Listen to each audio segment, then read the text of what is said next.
Welcome grade 9 and welcome sa continuation sa aton klase sa sininga semana.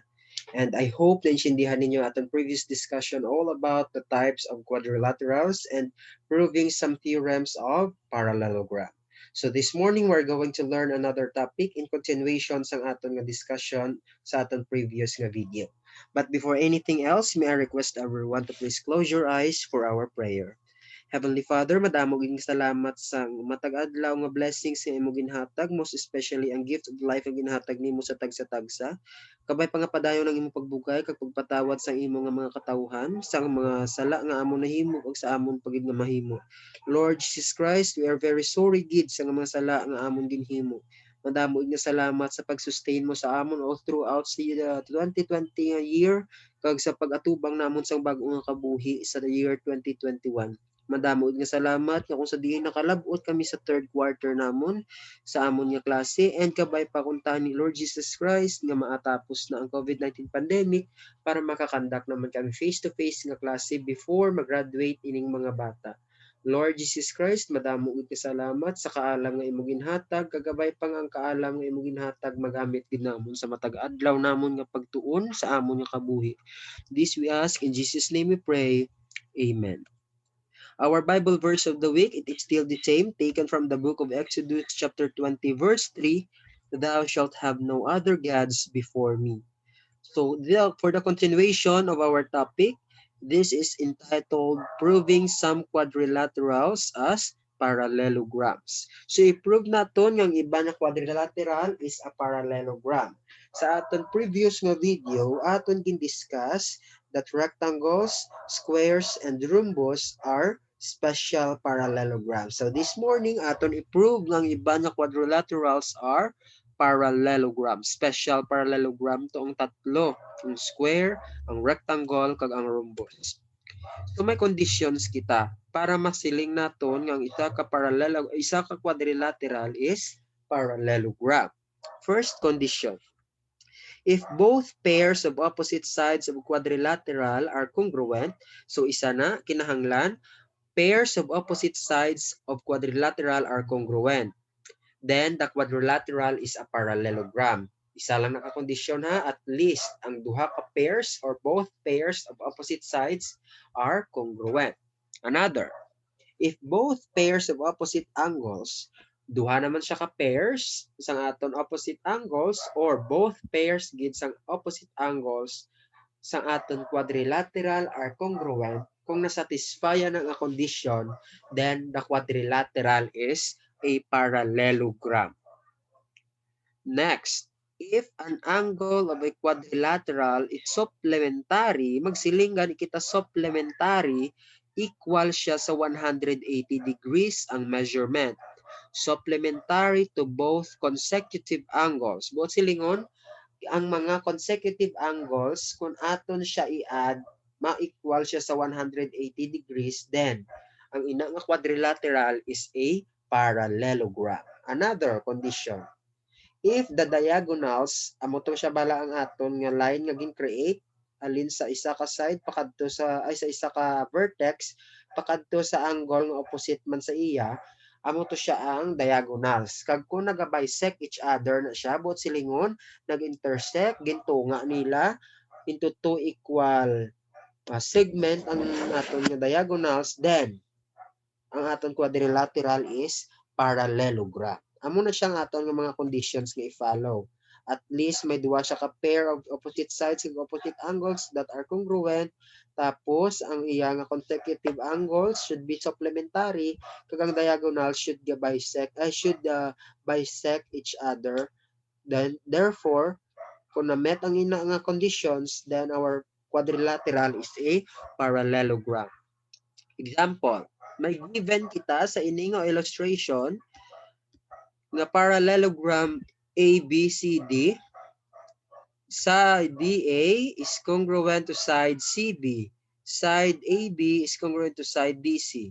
So this is parallelogram ABCD. So may ari kita statement. DA is congruent to CB, AB is congruent to DC. Tandaan na naton that is given. Pagtandaan gid naton, basta gani may diagonal, may ara gid kita dira reflexive property nga nga statement kag reason. So example dira, ang sa isa naton ka diagonal, diagonal AC. So diagonal AC is congruent to diagonal AC man. So that is by reflexive property. So gin-discuss ko na to sa inyo sa previous naton klase kung anong ginatawag nga reflexive property. Ang reflexive property dapat equal siya sa iya nga kaugalingon. Statement number 3. Triangle DAC, lantawon naton si triangle DAC is congruent to triangle BCA. So that is by side congruence.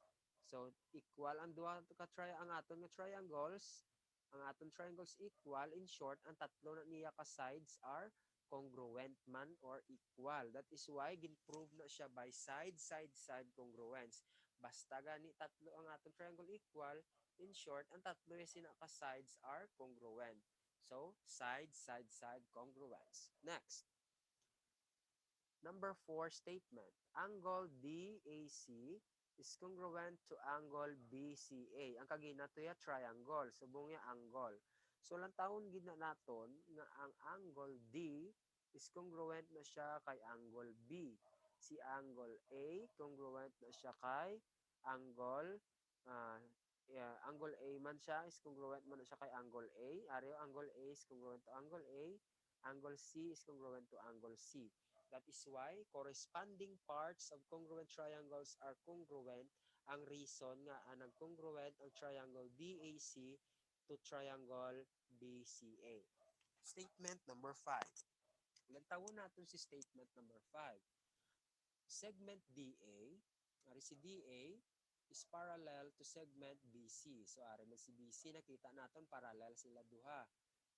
Segment AB is parallel to segment BC. So sa nakita ninyo, parallel with each other man sila. So ang niya sila nga reason, if two lines are cut by a transversal so that the alternate interior angles are congruent, then the lines are parallel. Magsiling kita gani transversal line. Example, ini nga parallel, ang line nga parallel AB kag ang line nga DC parallel sila, hindi bala. Ini ang sang line AC, amo ni siya ang transversal line. Si side DB naman, or ang line nga DB, another transversal line man na siya. I know familiar ka mo kay sa grade 8 ka mo na klase nyo ang parallel lines cut by a transversal. So, ato lang na siya next week. Kung hindi nyo pag nalipatan nyo na, try ko i-discuss sa inyo ang transversal line next week. So, transversal line, amo na siya ang line nga nag-cut or nag-agi in between sa aton nga parallel lines. Kag natandaan naton nga basta gani ang parallel line are cut by a transversal, may ara kita dira mga alternate interior angle, alternate exterior angle, vertical angles, may ara kita complementary angles, adjacent angles. So sa diri sa aton nakita naton nga si DA is congruent siya sa kay BC. So ara sila as an alternate interior angles, kay ara sila sa common side ni side AC or sa side ni side DB. So that is why alternate interior angles are congruent. Next, number 6, i-prove naton na si ABCD is a parallelogram. Again, tandaan naton, mag-prove gani kita nga parallelogram, ang aton reason, balik kita sa definition ni parallelogram. Ano ganing definition? If two sides of a quadrilateral are parallel and congruent, then the quadrilateral is parallelogram. Balik din kita sa definition ni parallelogram once mag-prove na kita sang aton nga quadrilateral as a parallelogram. Next. Example, another. AC, nakita naton si AC bisect BD. AC and BD bisect each other at point E. So, ari si point E, si AC, ug si BD bisect each other at point E. Given na siya. I-prove naton that ABCD is a parallelogram. So, ara na siya ang aton nga illustration. So, I hope nakita ninyo kung naintindihan ang aton illustration. Statement number 1. AC bisects BD. Tandaan nga ara gid ang aton always ara gid si given. Si AC bisects BD. Not necessarily guys nga kinahanglan pasunodon yun ni siya kung anong akon niya gin plastar. Kinahanglan ang aton nga statement kag ang aton reason inchakto gid ina siya. Ang aton nga na statement number 1 ga start gid kita sa given kag ga end kita sa aton nga proving. Gina-prove naton nga ang aton parallelograms or ang aton nga quadrilateral is a parallelogram. So sorry, gid kami some error. So statement number 2. AE, lantawan ninyo, ari si side AE is congruent to side CE. Side DE or segment DE is congruent to segment BE. Tandaan naton nga ari ang center. This is the intersection point. Other terms ng intersection point or center is midpoint. Congruent sila kay gin-bisect ang aton diagonals ari kita sa midpoint nga E, midpoint E. That is why congruent sila by the reason nga definition of midpoint. Next, number 3. Angle 1 and is congruent to angle 2. Sa ginmit lang ko sa aton nga previous nga slide, once gani ang aton parallel lines are cut by a transversal, may ara kita ginatawag nga alternate interior angle, alternate exterior angle, vertical angles, and so on and so forth. That is why angle 1 rather and angle 2 are congruent by the reason nga vertically opposite angles are congruent. Magsiling kita vertical, sila na ang angle that are opposite with each other. Ari nga angle is also congruent man sa ini nga angle. Ini si angle 3 kag si angle 4 naman niya guys. Amo nang ginatawag naton nga alternate exterior angle. Magsiling naman kita ya vertical opposite with each other na sila. Kag tandaan ninyo that all vertical angles are congruent. So that is statement number 3. Next, statement number 4. Triangle BEA is congruent to triangle DEC. By ano nga nga theorem? By side angle side congruence theorem. Tandaan niyo BEA. May ari kita side, may angle, may side. Again, may side, may angle, may side. That is why gin-prove na siya by side angle side congruence theorem or congruence postulate rather. Next, number 5. Segment AD is congruent to segment CB. Angle 1 is congruent to angle 2. So that is mga examples lang na sila sa corresponding parts of congruent triangles are congruent or the CPCTC. Next, number 6. AD is parallel to BC. Tandaan naton nga if two lines are cut by a transversal and alternate interior angles are congruent, then the lines are parallel. So parallel sila. Okay, may ari kita alternate interior angle. Si angle 3 kag si angle 4. Itagaan na lang kamo sang brief review next week sang aton nga line parallel lines cut by a transversal para maintindihan. Next, number 7. Prove naton nga sa ABCD is parallelogram. What's ga prove kita parallelogram? Gabalik gid kita sa definition ni parallelogram. Na if two sides of a quadrilateral are parallel and congruent, then the quadrilateral is parallelogram. So for trapezoids, may ara kita nga definition na niya aton i-discuss. Aton na siya i-prove that nga part man siya gyapon sang parallelogram. Hindi ita makasiling nga part of a parallelogram kay hindi gid siya gali part sang parallelogram. So again, clarification lang. Trapezoid is not a parallelogram. Ang trapezoid and trapezium. The only special parallelogram nga members are rectangles, squares, and rhombuses. However, trapezoid and trapezium is not a parallelogram because it has only one pair of parallel sides. Kay kinahanglan makasiling kita nga parallelogram ang quadrilateral if may ara siya duha ka pairs of parallel sides opposite with each other. May ara siya duha man ka pair of opposite angles that are congruent with each other. Kag may ara pagid siya sang ginatawag nga ang consecutive angles that are supplementary kag dapat naga-bisect ang iya nga diagonals. So the parallel sides are the bases of trapezoid and the non-parallel sides are the legs. So ari ang bases, ini ang base, this is the base, amo lang gini siya ang parallel. However, ini naman niya ang duha nga hindi parallel, ginatawag siya nga legs. So may ginatawag kita nga mid-segment theorem. From the word mid, so ara siya sa tunga. The median of a trapezoid is the segment that connects the midpoint of its legs. So ga-connect na siya sa midpoints of its legs. It is also known as the mid-segment theorem or ang median of a trapezoid but silingon ang iya nga pinakatunga-tunga nga naga-connect sang midpoint sang legs. Ang pinaka-center sang duha ka legs gin-connect kag ang line nga na-connect na naton gamit ang duha ka midpoint sang duha ka legs amo nang ginatawag naton nga mid-segment. It is parallel na siya sa duha ka base. Buot silingon, nariho sa atong illustration, parallel siya sa isa ka base sa dalom, parallel man siya sa isa ka base sa babaw. And its measure is 1/2 of the sum of the measures of the bases. Buot silingon, tunga lang gid. Measure 1/2 lang gid sang sum of the measures of the bases. Kaya nga ang mid lang gani, tunga lang siya. So amo ni siya ang aton nga mid-segment. So this is the midpoint sang aton leg, another midpoint sang aton leg. So nagin-connect naton, naka-create kita mid-segment.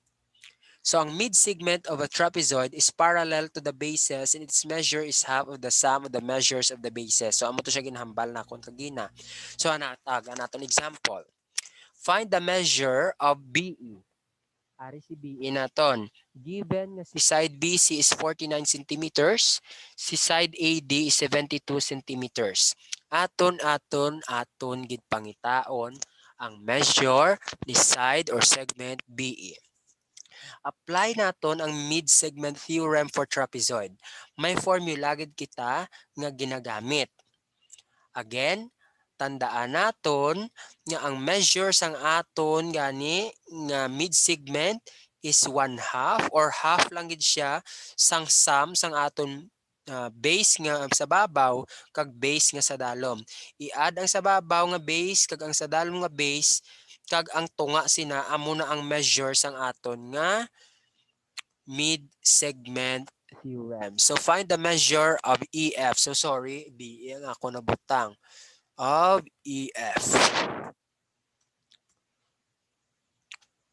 So ari siya, gamitan naton EF, ang aton mid-segment is equal to 1/2 times quantity. Ang BC, ang segment ang aton nga base sa babaw plus ang segment sa dalom. So substitute, pila ang BC? 49 centimeters. Pila ang AD? 72. So 49 plus 72 is 121 times 1/2. Or i-divide mo lang siya by 2. So 121 divided by 2 is 60.5 centimeters. So amo na siya ang measure sang aton nga EF or sang aton nga mid-segment naton nga ginhimo out of our trapezoid.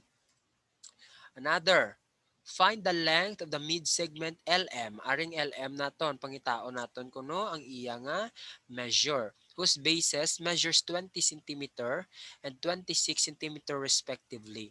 So ginbutang naton ng 20 cm sa ababaw kasyaman ang may pinakalipot nga base.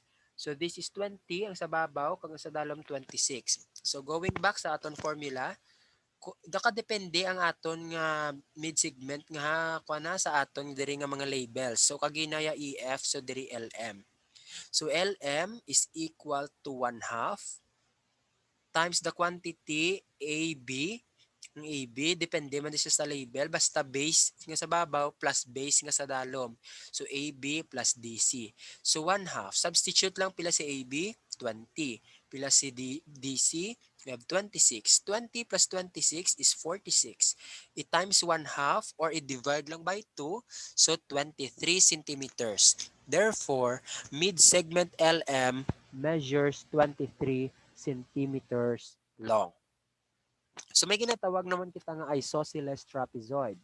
So the opposite sides of an isosceles trapezoid are not parallel. Ang opposite nila are not parallel and are equal or are of equal length with its base angles are congruent. Ang base angles lang gid ang iya nga congruent. So ari ang leg, this is the leg, this is another leg. So may ari kita ya ang leg naton are congruent. However, ang opposite sides that are parallel, ang duwa ni ka base, ining base sa babaw kag ining base sa dalom, hindi na ya equal ang ilang nga measurement or ang kalabaon. However, si leg naton nga isa diri kag si leg ni nga sapyak equal na ang ilang measurement. That is why ang base angle nga nahimo diri kag ang base angle nga nahimo man diri are all equal and congruent. Basta gani may duha ka legs nga equal, ang iya sila nga base angle sa dalom nga ma-create are also congruent. So may siara naman kita ginatawag nga kite. So kite has two pairs of sides. Each pairs is made up of adjacent sides that are equal in length. Buot silingon, may duwa siya ka pairs of sides. So ari ho, ini nga side, kag ini nga side, ang ini naman nga side, kag ang ini nga side. Each pairs is made up of adjacent sides. But silingon tupaday nga side. So ini nga side kag ang tupad ya ari man sa piak. That are equal in length. Ariyo ang side DA, ang yang adjacent is side AB. Parehas ang kalabaon nila. Si side DC naman kag si side CB. So parehas man nila kalabaon. The angle of the kite where the pairs meet are equal where ang pairs ko no nga gamit equal are example diri sila gamit so ang ini nga angle kag ang ini nga angle are equal ang ini nga angle kag ang ini man nga angle are equal kay dira gamit ang aton nga duha ka na pairs ang duha naton ka sides ang duha ka pairs of sides so each diagonal meet at a right angle and one of the diagonal bisects the other. Natandaan naton, maka-create kita diagonal gamit ang duha ka points that are opposite with each other. Example, si D kag si B. Point D kag si point B, nag-create kita diagonal kag ang isa naman ka diagonal sang point A kag point C nag-bisect or perpendicular na nag-create na siya apat ka right angle. Kag ang isa ka diagonal bisect the other or gintunga niya amo na nga may-ari kita diri midpoint O. In short, kite is a quadrilateral with two distinct pair of adjacent sides. Makasiling kita nga quadrilateral na siya kay maara siya duha ka pairs ng adjacent sides. Ari ka gina example naton si DA kag si AB adjacent tupaday sila that are congruent parehas ang kalabaon. So maara kita proving gamit si kite. So EF nga given naton EF is congruent to GF. EFD or angle EFD is congruent to angle GFD. So that is another given. I-prove naton that DEFG is a kite. Again, balikan natin definition ni kite. Dapat may two distinct pairs of adjacent sides that are congruent. So statement number 1, EF is congruent to GF, that is given. Angle EFD is congruent to angle GFD, that is given. AC is congruent to AC. Again, tandaan, basta may diagonal, hindi gid na madula si reflexive property. That is why AC is congruent to segment AC by reflexive property. Tandaan gid na ha, basta may diagonal, may ara gid na sa aton proving nga reflexive property. Number 4, triangle EFD. Triangle EFD is congruent to triangle GFD. Triangle EFD is congruent to triangle GFD. Okay, lantawa sa ating illustration. EFD. EFD. May ari kita, side, may angle, may side. EFD. May side, may angle, may side. Meron kita sa GFD. May side, may angle, may side. That is why it is being proved by side, angle, side postulate. Next, statement number 5. Segment DE is congruent to segment DG. So, gintagaan na siya as the corresponding parts of congruent triangles are congruent. So, DEFG is a kite. Balikan natin itong definition. Ma-prove na siya natin sa rason nga if a quadrilateral has two distinct pairs of adjacent sides that are congruent, then the quadrilateral is a kite. Lantawon naton, ano dira ang iyang distinct pairs of adjacent? DE is congruent to DG. Ara siya, gi-prove naton.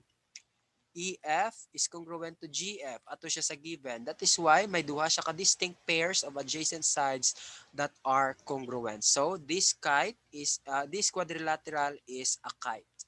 So in summary, a trapezoid is isosceles if and only if the base angles are congruent. So makasiling lang kita nga ang trapezoid is isosceles kung may ang iyang base angles are congruent. Tandaan naton nga isa lang gid ka pair of parallel sides or opposite nga parallel ang meara sa trapezoid. Ang hindi naman niya parallel ginatawag nga legs. Ang iya sina nga legs equal na ang measurement. Basta equal gani ang duha ka side, kung i-extend na siya naton, maka-create na kita sang triangle. Kung equal ang iya nga legs, equal man na iya base angle. Ang base, amo lang gid na siya ang atong parallel with each other. Pero si trapezoid, quadrilateral na siya, pero hindi siya naton matawag nga parallelogram. Kaya makasiling kita parallelogram, dapat may duhagit siya ka pairs sang parallel sides that are opposite with each other. Next, a trapezoid is isosceles if and only if the diagonals are congruent. So kinahanglan ang diagonals nga makreate naton are congruent man. Next, number 3. If a trapezoid is isosceles, then its opposite angles are supplementary. So magsiling kita gani opposite, ang baliskad ya ang orang atubangay na sila nga duwa. Kung magsiling ka naman supplementary, kung i-add na siya nimo, equal na siya sa 180 degrees. Next, number 4. The diagonals of a kite meet at a right angle. So sa nakita ninyo dito kagina ariho sa aton example, ang duwa ka diagonals may ara kita nag-meet kag naka-create siya apat ka right angle. Next, kites have exactly one pair of opposite angles that are congruent. Kites have exactly one pair of opposite angles that are congruent. So ari lang gid oh. Ari lang gid nga opposite angles. Ang ini kag ang ini nga equal ang measurement. Kaya ang ini naman nga angle kag ang ini nga angle hindi na siya equal ang measurement. So isa lang gid ang pair of opposite angles that are congruent. Okay, for your activity, sa inyong note na textbook Spiral Math 9, answer all items of mastery test nga ara sa 249 kag 250 only. May 251 pa na lansiran pero hindi na napag-ansiran. Ara lang gid sa 249 to 250 only. Answer nyo na on a piece of paper or sa bond paper or notebook with name and date. Dapat mag-submit papel, naka-bond paper or naka-notebook. Wala dapat sang may mag-answer sa libro. Kay kabugat sang libro, hindi ko ginapagchikan kung sa libro ka mo nag-answer. Kabay pa nga naka-intindi ka mo sang simple and basic instruction. So if you have questions guys, once again, message nyo lang ko. Makandak lang kita sang remedial kung may nabudlayan gid. Kagkabay pa tani nga naintindihan ninyo. Gamiton ninyo ang inyong skills gamit ang internet. So, pwede ka mo explore sa YouTube, pwede ka mo explore in any other resources na makabulig sa inyong skills sa inyong field of mathematics. So, God bless everyone and see you naman sa aton klase for the next week. So, God bless and congratulations.